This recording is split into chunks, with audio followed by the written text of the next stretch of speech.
Let's say good morning to the governor. And Governor, thank you so much for taking a few moments to chat about the budget. I know it's a busy time. Certainly, it's been a busy morning. I talked to Republicans earlier who say that they're thrilled with this budget, mostly because you've increased spending by 43% and they've been able to reduce this by $2 billion. They're considering that a win. Are you happy with this budget? I am happy with this budget. I think it's a damn good budget. They were tough negotiations. You know, the House is Republican controlled, the Senate is Democratic controlled, and of course I've got my own set of vantage point agenda that I want to get accomplished for the people of Michigan. So it took a little longer than it should have, but you know, at the end of the day, we brought everyone together. We got it done, and I think it's a darn good budget for the people of Michigan. Yeah, I want to talk about the timing of it, but let me get into roads. You got the roads money there.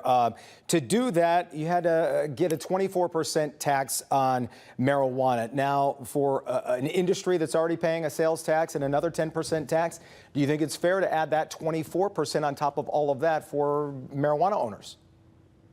Well, I understand the concern. I don't want to sound like I'm unsympathetic. We did have a lot of conversation about how do we make sure that we regulate and support the industry, but also that we have a responsible policy on the books.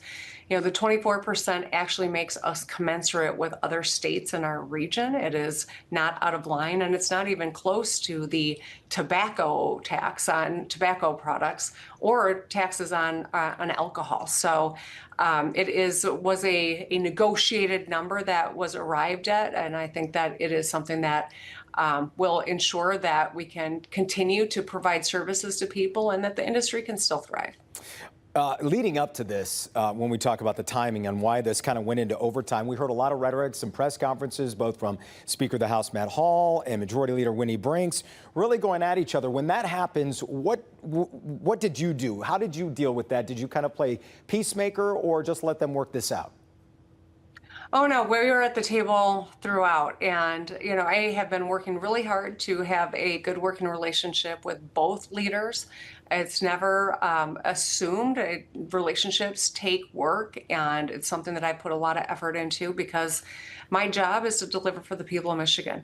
You know, the people of Michigan sent Matt Hall to be Speaker and Winnie Brinks to be the Senate Majority Leader, and my job is to try to keep the rhetoric down and all the energy focused on problem solving. And so I'm grateful that we got where we did. I think everyone can look at this budget and say, all right, we had to negotiate, make some concessions here, but we got this big priority done for our agenda, and we can all take pride in that. And I think the people of Michigan benefit from that. That's what negotiation is. That's what we do. And it's important that we don't look like Washington, D.C., where they've got a shutdown right now. We've continued to do the work here in Michigan. Yeah. Last thing, I got less than a minute. All those jobs, by the way, will be the same next year. And it's only going to be a few months before you submit your next budget. Do you feel like because Matt Hall has gotten one process under his belt, next year might be a little easier?